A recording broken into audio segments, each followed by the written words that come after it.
rekaman pakai 90 fps. Pastinya gerakannya dia lebih smooth,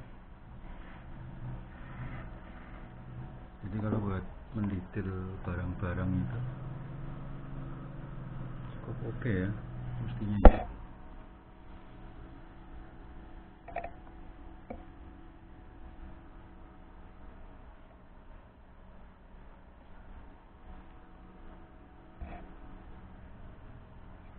Terus bicaranya dengan jarak seperti ini kayaknya juga masih masuk